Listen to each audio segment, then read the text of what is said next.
Welcome to the F Word, and in case you're wondering what the F stands for, it's food, of course. I've taken over this restaurant, and for the next 9 weeks, I'll be cooking seasonal 3-course meals for 60 invited diners. I've adapted my restaurant recipes so that everything I cook here is something you can cook at home. Between now and Christmas, we're going to eat, drink, talk food. If it's on your plate, in your fridge, or in your supermarket, it will be here. The F word's here and the F word's back. Catch my mother and I catch my dad. Let I love my mother and I love my dad. Wanna have all that they never had. The F word's here and the F word's back. Catch my mother and I catch my dad. Let I love my mother and I love my dad. Wanna have all that they never had.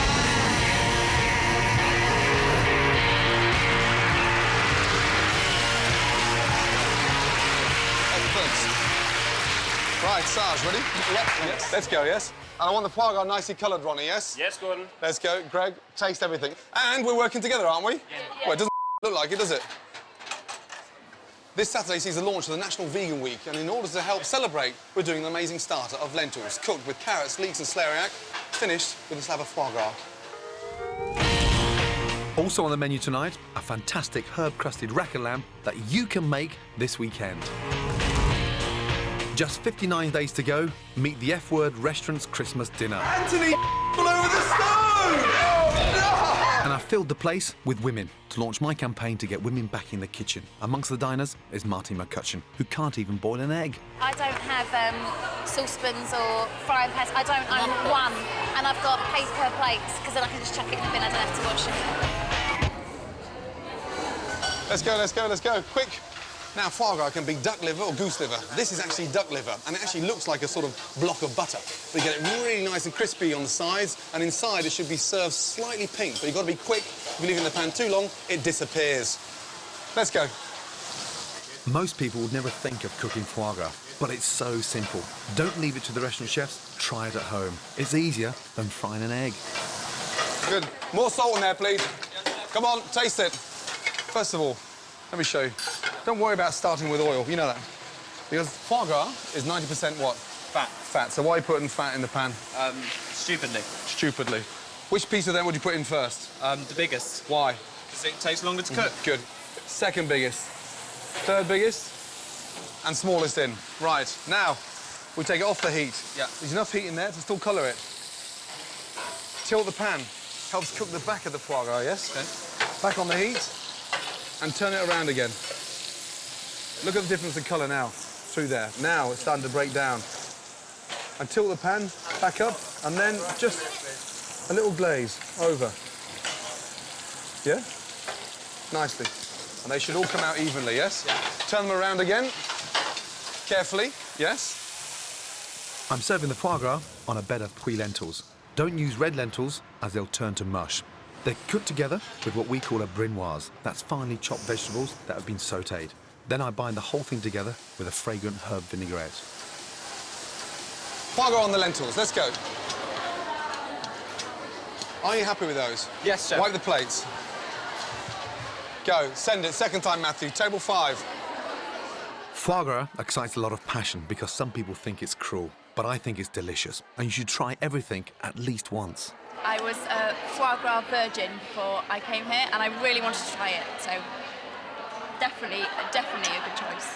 It tastes like butter. It tastes like the most delicious, velvety, buttery, creamy deliciousness that just slivers down your throat. It's the most fabulous taste in your mouth, and it's slightly crispy, but then inside it's all just like velvet stroking you inside your mouth. It's delicious.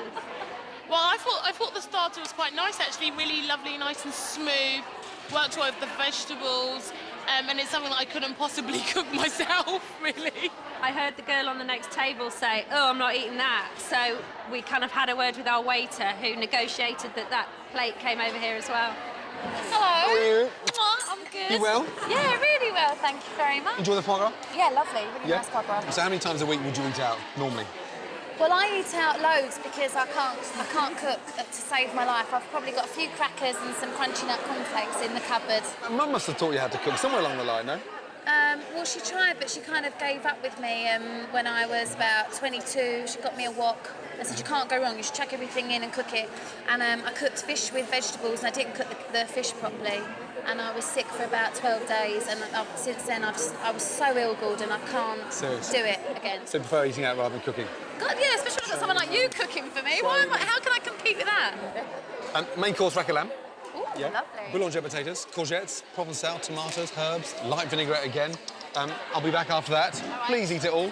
I will. In fact, the only thing I want you to leave Yeah. are the bones. Do you know what? You're the man of my dreams. You're the first man who's told me to make sure I eat it all. Clean plate. I've never had that problem. Enjoy your lamb. I will. Pink, medium, well done. For me, well done. No chance. Pink. Oh no, I've got to eat raw meat now.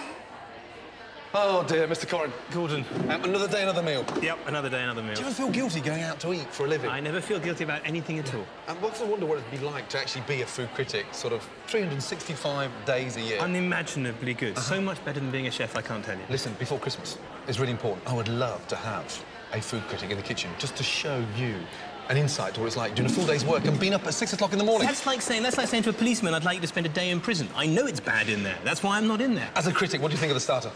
I've had better, but then I have so much. It's a great piece of foie gras. Yeah. You know, they're from nice ducks, aren't they? Yeah, they're Hungarian. Yeah, but in terms of the provenance of it, it's nice to know at least that it came from. I'm quite nutty about that sort of thing.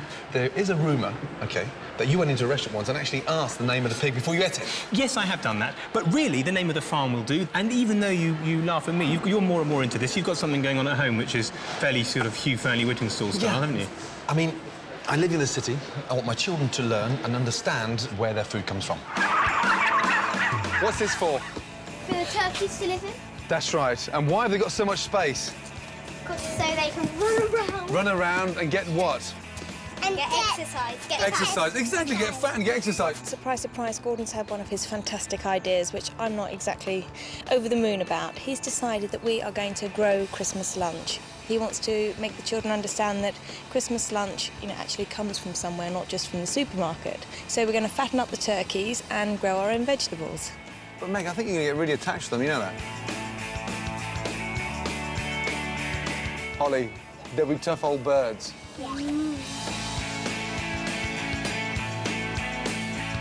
I want to hear the noise, though. No louder.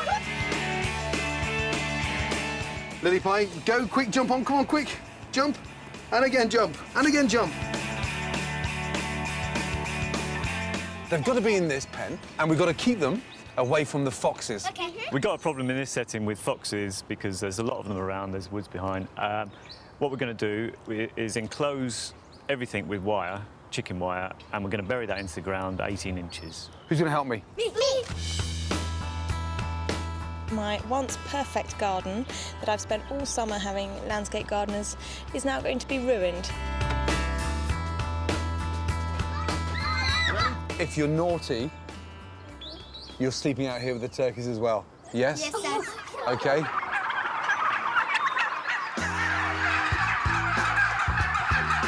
You understand why we're here, don't you?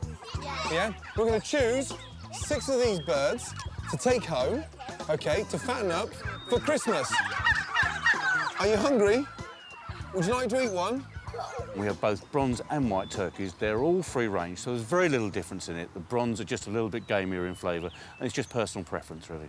Chris, we need 6 turkeys for Christmas. The idea of bringing them in here today was to sort of give them a sense of where they come from, to make them understand that Christmas Day isn't just coming out of a supermarket. Jack, have you caught one yet? Come on! We've got 4,000 turkeys here 4,000. on this farm, yeah. So how old are they? These are 16 weeks old, these 16, ones. and they yeah. go right up to 24. Well, these will be about 24 weeks. When And what's the difference in weight? We'll sell the bronze turkeys from about 7 or 8 pounds oven ready right up to sort of 30 pounds oven ready. 30 pounds. OK, 3 more. Matilda, you've got one.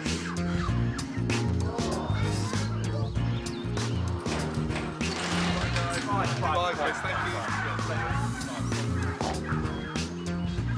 Turkeys need a diet which is rich in cereals, and so we put at least 70% wheat, barley, oats into the diet, and that gives us a lovely finish, and that gives you a marvellous Christmas lunch.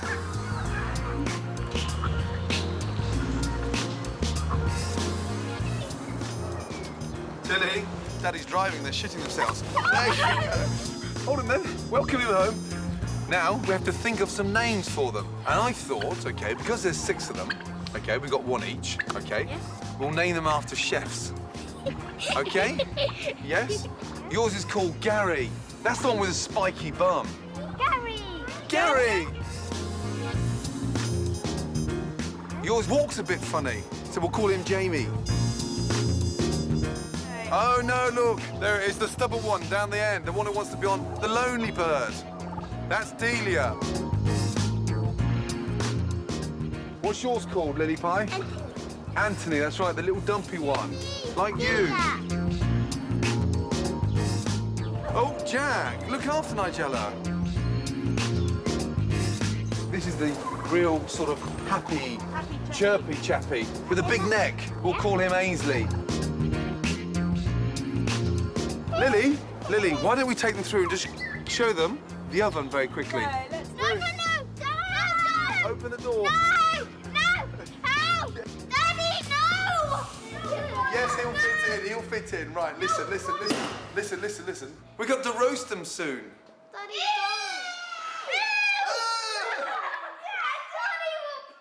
Anthony shit all over the stone! Oh, no! Hey! Oh. And let's just check he's underneath there, look.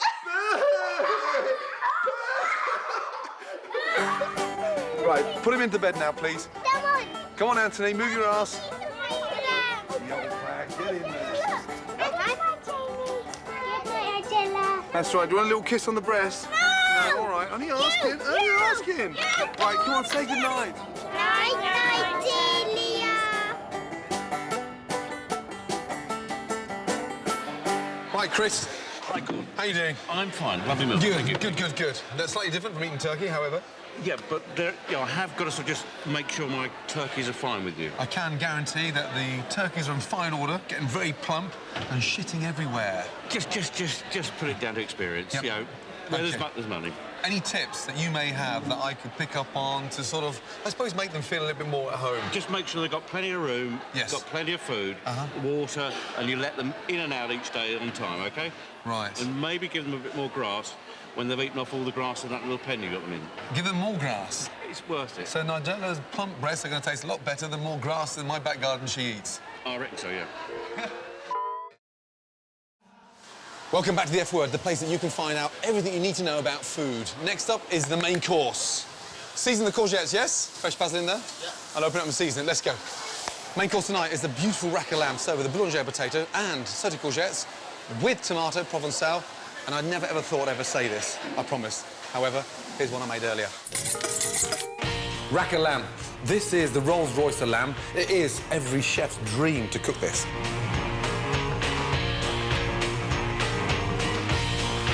In kitchens, especially my kitchens, we always season on plates because we don't want to waste any salt, pepper. So once we've seasoned from a height, we then get the rack of lamb and almost sort of rub it in and let the lamb absorb all that salt and pepper, so we're wasting nothing. Hot pan, olive oil. It's simple mathematics. No colour, no flavour. Get some colour on there.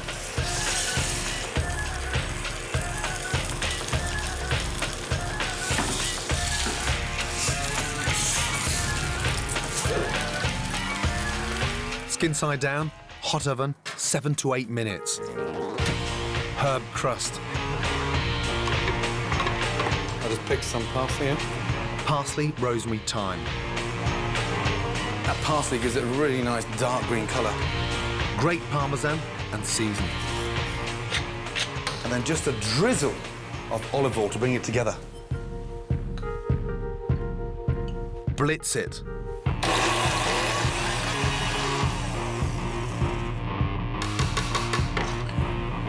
Comes out amazing, eh?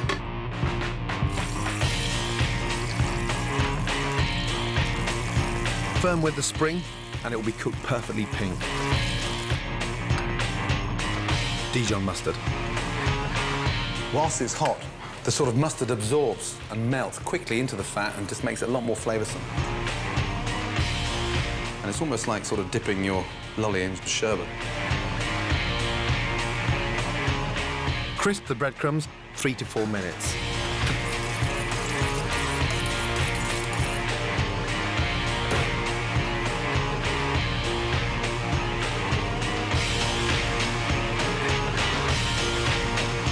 onto the plate.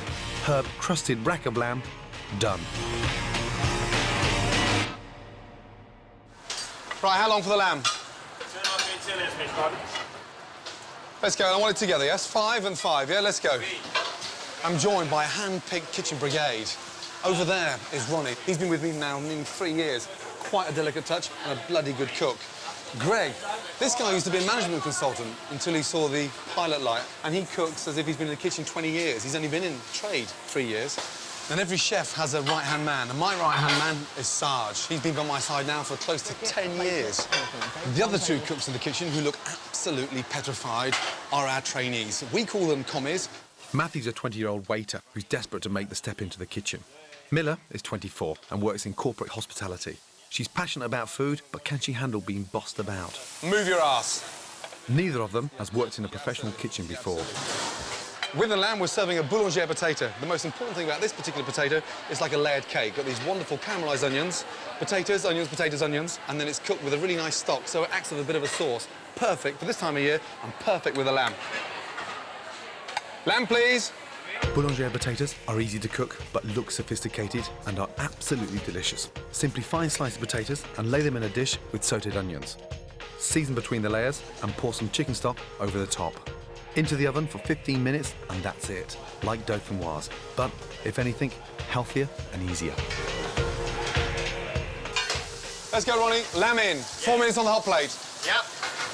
And serving with the lamb, we've got the sort of sauté courgettes with tomato, like provençal, finished with a little bit of basmati vinegar. Courgettes are a very difficult vegetable to cook because a lot of people don't cook them enough. So therefore they get a little bit slimy, but sauté them in olive oil, beautifully done with salt, pepper, finished with a tablespoon of basmati vinegar. It's a really nice way of eating them. Just smell that now in front there. Smell in there. Yes? OK. How long for the first lamb? 2.5, please, Gordon. How long? No, come on. Yeah, no, I started already. I said both, 5 and 5. Come on, let's go then. Yeah. Yes? 2.5, right. I want 2 pans done at any one time. Sarge? Don't say anything yet. Yes. Go on, Matthew. How long on that lamb? Never thought I'd say that. No. Listen, don't come here. Hey, I'm helping you. Yeah. Yeah? Don't take the piss out of me. I'm helping you. So what the are you shouting at me? How long for the lamb? Chef. Or are you that stupid? So I'm here to help you, and now you're shouting at me how long the lamb. Yeah. Slice the lamb. Yeah. Do it yourself. Sorry, chef. Let's go, Miller. Stupid. Pull the plates in towards you so you can see them all the way around. Shake the bottle, Miller. Shake the bottle. Why are we shaking it, Miller? To make sure it's emulsified. So, exactly. So it's evenly distributed. Come on, let's go. Right, let's go. Come on. Yes? Come on, Matthew. Start sending. Start sending, Matthew. Clean your plates. Come on. 6 on 5, Miller, yes? Matthew, 6 on 15, yes? Check what you're doing. Go. I've got 6 on 15, please. Let's go. So to follow, rack of lamb, pomme boulangère, and courgette à la provençale. It's enormous. Et c'est bien. Fantastic. Bonne continuation. Let's go. Work with both hands, Matthew. Speed up. Ladies, how are we doing? Yeah, good to see you. I'd like to see you with a bone in your mouth. Happy? Very happy. Yes, good. I thought it was lovely. The lamb was cooked to perfection. I love the lamb ping. You're going to finish that? Yes, I am. Yeah, I'll get upset if you don't finish it. You know that. How many glasses of wine have you had? Quite a lot. Quite a lot. Fantastic, yes? Good to see you. I was vegetarian until 2 weeks ago, and I'm converted 110% now. I did think it was a bit pink, but the taste is just fantastic, absolutely fantastic. Laughing and singing. Hello. Oh, no. You devoured it. You finished it. Do you know what? I loved it. Serious? I've never had lamb rare before. I've always been a bit scared of the blood, but I love this. It's nice, not too much blood oozing out. No. And this time of year, autumn, has to be the perfect time. You said you don't cook at home. You must sort of cook something. Must be I don't know. I do toast, and I do scrambled eggs. In a microwave, you put it in, I put a little bit of butter and a bit of sea salt in because it makes me feel like a chef. You cook scrambled egg? Yeah. In a microwave? Yeah. I don't have saucepans or frying pans. I own one, and I've got paper plates because then I can just chuck it in the bin. I don't have to wash it. Beautiful kitchen, nothing in No it. plates? Nothing. Microwave to cook scrambled egg in? Have you got any knives in the kitchen? A couple of normal ones, yeah. I'm going to borrow you just for 2 minutes. I'm going to show you something absolutely crucial in a kitchen. No. Don't worry about that now. Just for 2 minutes. Now, The most important thing about being in the kitchen, Yeah. okay, is learning, okay, to sharpen a knife. Goosebumps. Oh, No, goosebumps where? There. They're absolutely fine. Right. Okay, what's that called? That's a... Looks like something you measure rings on. Don't know measure rings in the jewellers. Oh, shit. what is That's a that? steel. Okay. So we hold the steel now, left hand, and you sharpen a knife. That way you can cut your vegetables nice and thin, you can cut your meat nice and thin, you can slice your fish. Right, left hand or right-handed? I'm right-handed. Yeah, OK, so... That's in there, my left look. hand, though. Hold that in that hand. There, right. Just nice and slowly. Bend the wrist and show some flexibility on the wrist. There you go. Nice and slow. Careful you don't cut yourself. There you go. I never thought I'd be doing anything like this with you, Gordon. Just like 9.5 weeks. There you go. Now, bend that wrist. It's too stiff, the wrist. So you're left-handed or right-handed? I'm scared, that's What's why. wrong with the wrist? There's no flexibility in that wrist. There. Now, you... No. Grace it. Nice big, long strokes. Nice, big, long strokes of the knife. And there you go. Close your eyes. There we go. There you go. There now, we go. Fabulous. all Why the do I way have to down. close my eyes? Yeah, no, because you just listen to the noise. Hear the noise. Okay. Yes?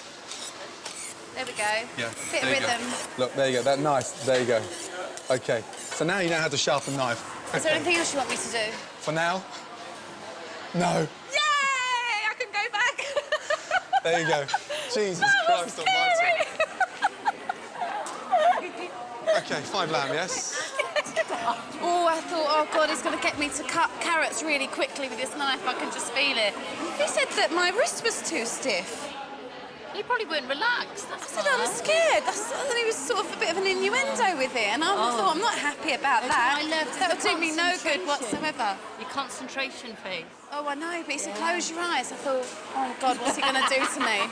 I've got a knife in my hand. That's a brave man, to ask me to have a knife and sharpen it with my eyes closed. Yeah. That's a brave man.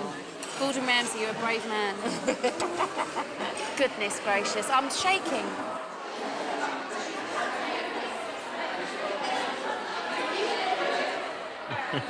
How's it going, mate? How's the lamb? Absolutely fantastic. It's really, really good. A very manly dish, and I noticed that you've got almost exclusively women in the restaurant tonight. Is this you trying to set me up with somebody, or what's up? I'm launching a campaign to get women back in the kitchen. Oh, you dog. Do you think they want to go there? No. And do you know what? I'm You're fed up right. with the customers coming into the kitchen. 90% of them now.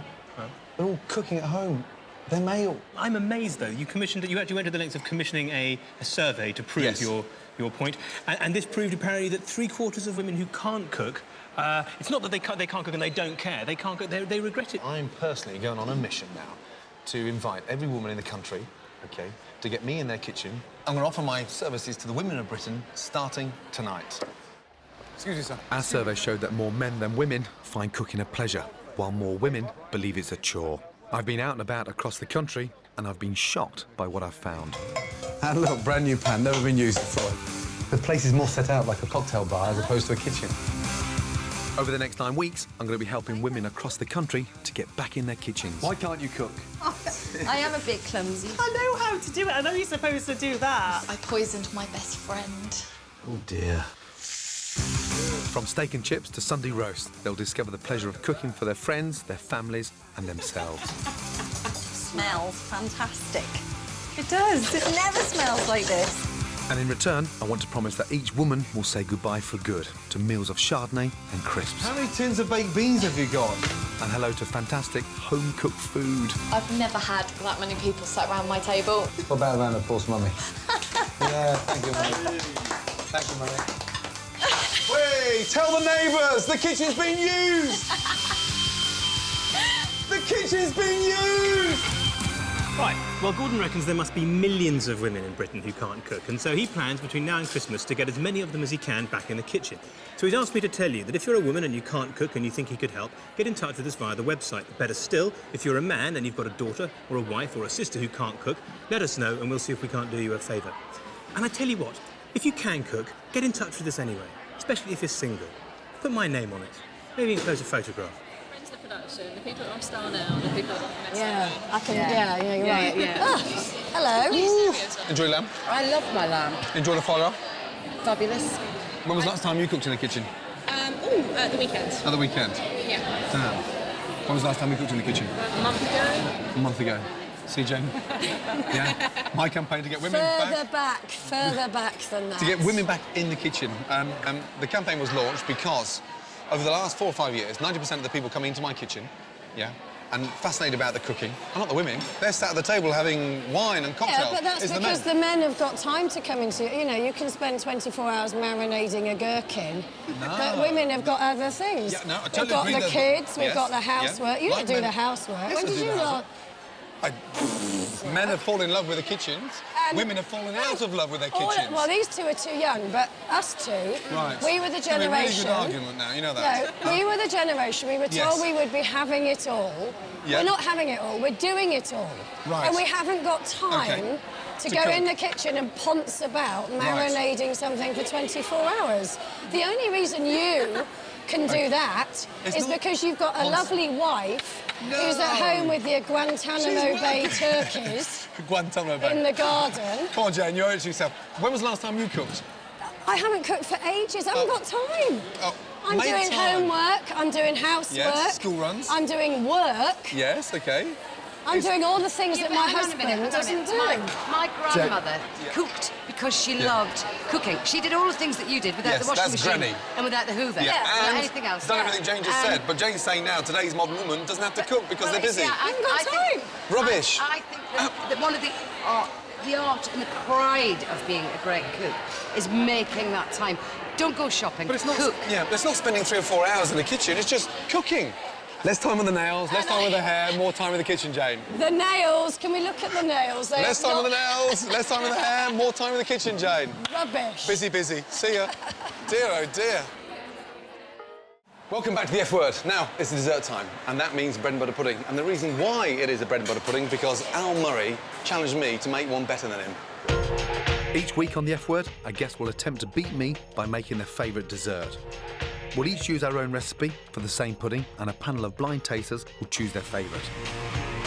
The winning dessert will be served to the restaurant diners. Bring it on, Kojak. You haven't got a hope. Right, Mr. Murray, you really think you can cook better than me? Oh, yeah, Gordon. You're having a laugh, aren't you? No, this is, you know, dead simple. This is the whole Murray food philosophy. Simple. Keep it simple, stupid. OK, so it's a thick-cut loaf, currants, bit of milk. Yeah. Yeah, sounds disgusting. Is that it? It's not disgusting. So how many eggs you put in there? 3. You tight bastard. In my bread and butter pudding, I'm going to use 3 whole eggs and 3 egg yolks, so it gets really nice, rich, delicious custard. Can you stop watching me? Because I think you were trying to steal my recipe. Would you like to be a proper chef one day? Oh, God, no. No. What would put you off the hours? You, mate. What do you mean, me? Well, you know, clearly plays havoc with a person, being a chef. I mean, I've hung out with Sarge a lot, and he's not normal. So what have you done first? Tell me. Well, I've done the bread. I've buttered the pan. You have to butter the pan, children. Yeah. Butter the pan, or it won't come off the pan when you're washing it up. What are you flavouring your custard with? Well, sugar and lemon. No alcohol? No alcohol, no. Are you putting alcohol in yours? Do you know, it's sort of autumn, so I'm going to put a little bit of Bailey's cream in there. That's classy. You know what ladies like when they love Bailey's and ice? It's a fruit-based drink for the lady, yeah. You know, and do you know what? It just makes that a little bit moreish. Yeah. Yeah? Yeah, I believe you. You see, my baguettes are 24 hours old. Are they? Yes. That's what I'd heard. So because the drier they are, yeah, the more custard they absorb. The more custard they absorb. Yeah, like you've got big, fat, stodgy bread. Yeah. It's not going to absorb any custard. It's going to like eating dry bread. Ow. You can't do that to our customers. They're your customers. I'm not here next week. So what do you put at the bottom of your dish? Butter, and then the bread. And then the bread on top. Buttered bread on top of the butter. You see, I'm putting a little bit of surprise at the bottom of mine. Oh, that's exciting. Let's have a look. Let's have a look at what you're actually doing here. What's this? Dried cranberries. Oh, they're delicious. Aren't they? Aren't they? It's just a relief I've got cystitis, because it's exactly what I need. I know, come on. Hey, that's unfair. Now, I haven't tasted yours. That's good for the urinary tract, that is. Is it? Yeah, it is, actually. Have you soaked these?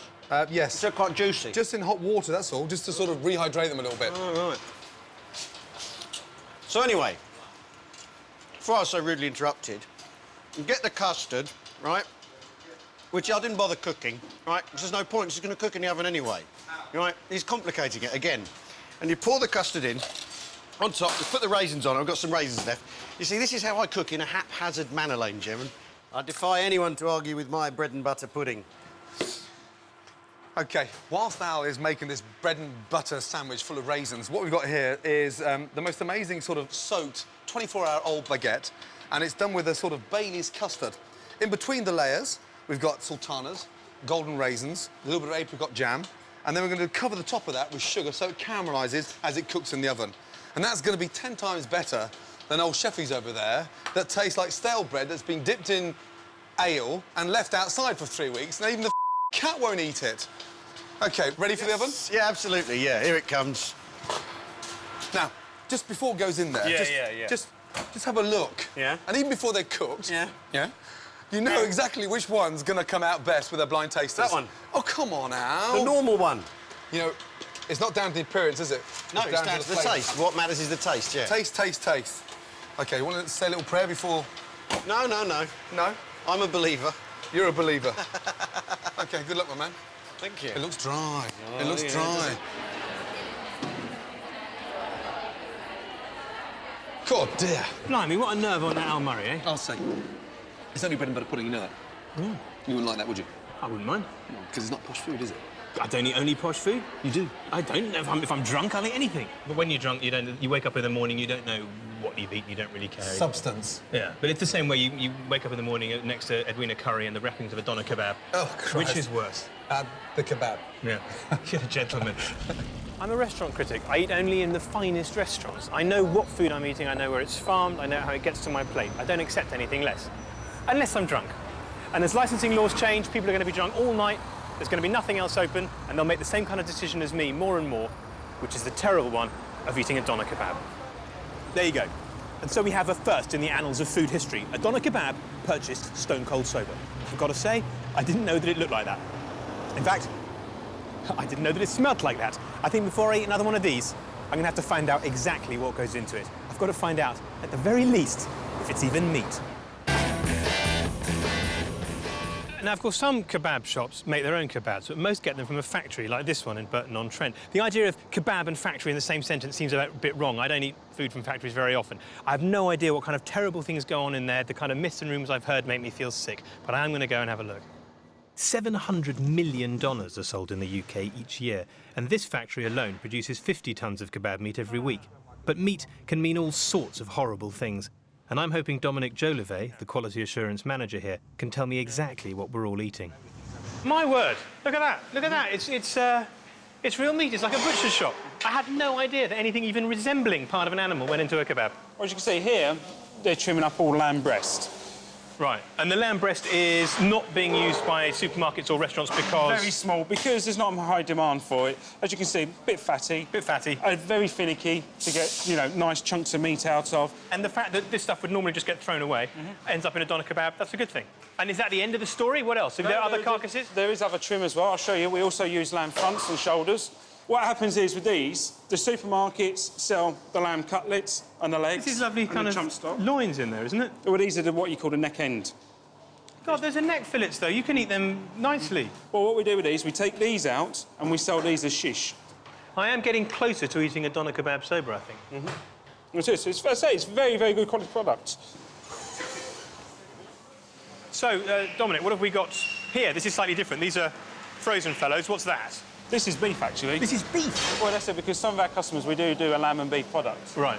And would a customer in the street know whether it's... No, they probably wouldn't do it. Somebody who knows their kebabs would do. Yeah, because the point is that someone like me, who's very finicky about the kind of meat that I eat, lamb, it's very limited to how intensively you can farm it. Everyone's, you know, reasonably safe with that. Beef, the beef market is slightly different post-BSE and everything, and people are a bit more worried about eating beef. It's odd that they would eat it without knowing.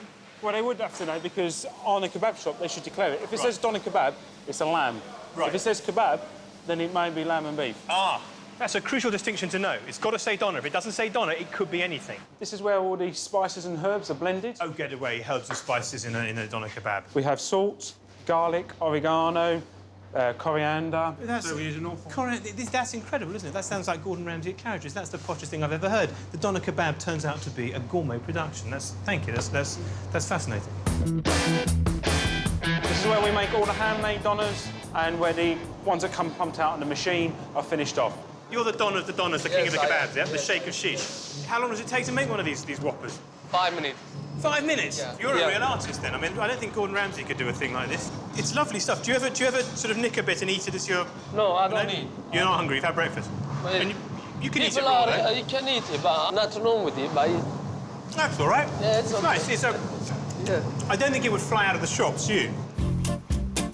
With the skin first? No, bone first. Meat?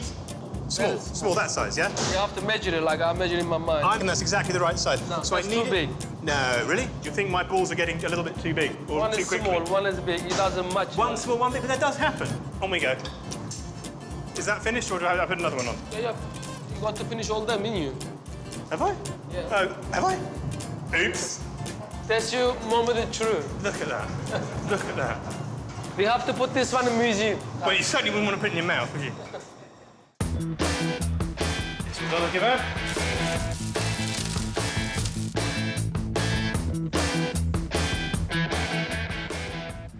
So here we are then, the first doner kebab ever built by a restaurant critic.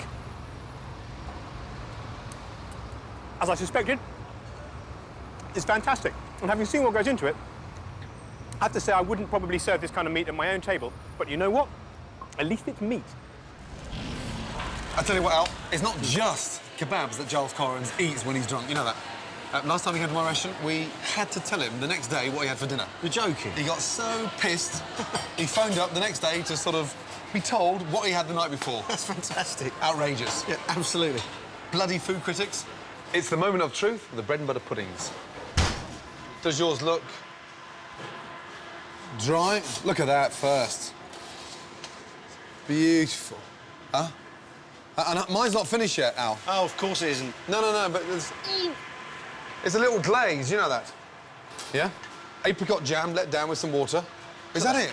That's beautiful. That is perfect. God, dear, oh, dear. Are you going to dust yours with icing sugar or something? No. I can leave mine alone. Serious? You can't play with all yours? that can be possibly done with the bread and butter pudding genre here, Gordon. OK, Jean-Baptiste. Yes? Take the egg sandwich upstairs and take my bread and butter pudding alongside it, please. Yes? Yeah, and make sure you've got some sick bags for the sandwich.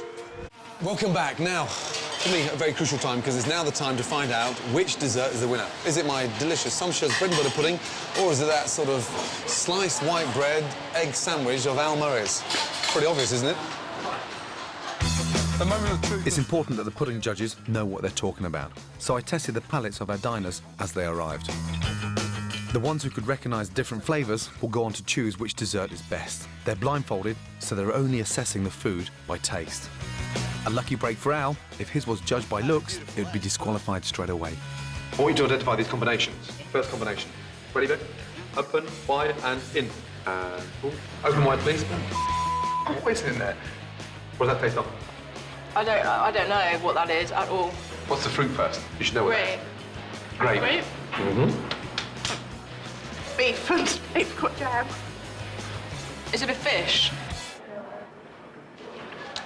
What does that taste of? Something fruity anyway. Roast pork Roast pork with apple. with apple. Well done. So that is what? That's Apricot.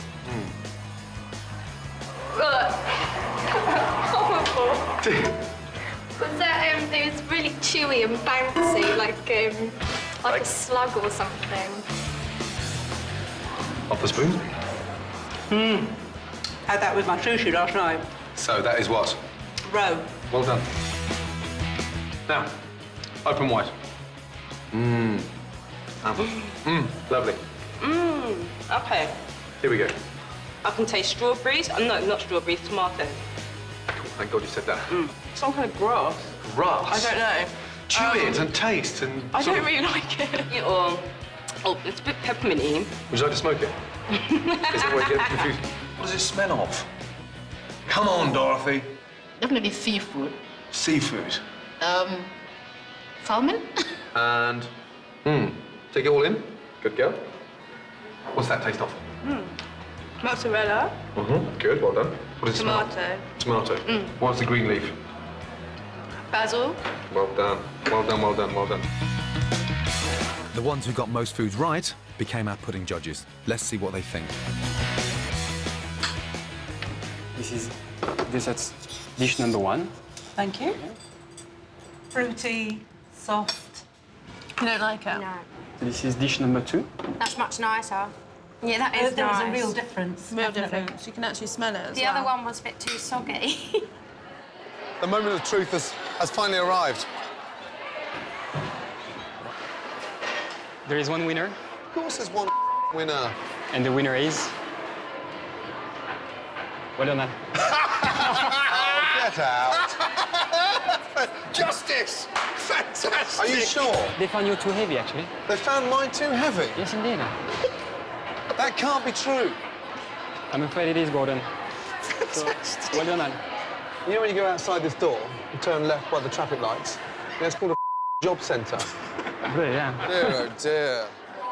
Now... I can't believe that Al's monstrosity is going to be served in my restaurant.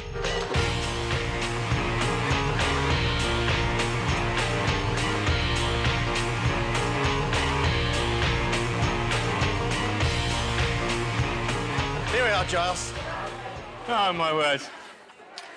Good God, what's that? When am I getting pudding? It's bread and butter pudding.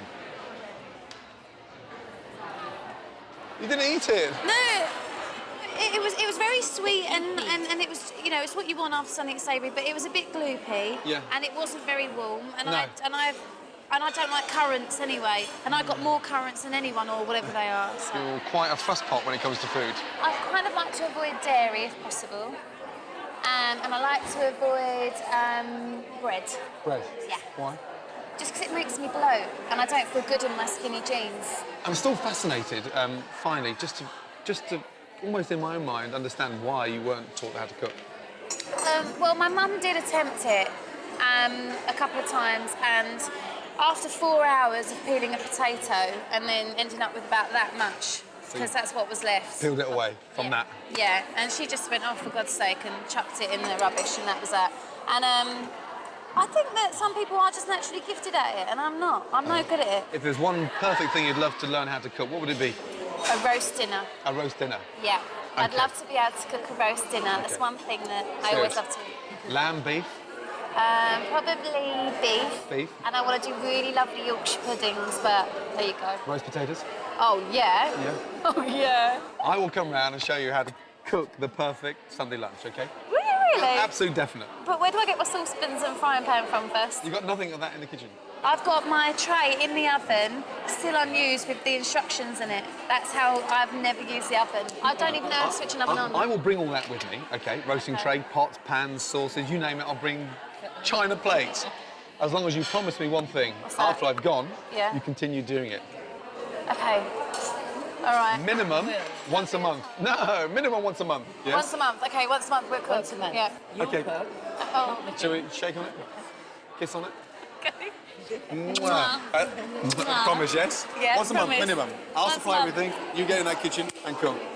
Yes? All right. Yeah. So, what do you think, Giles? It's like a wallpaper page.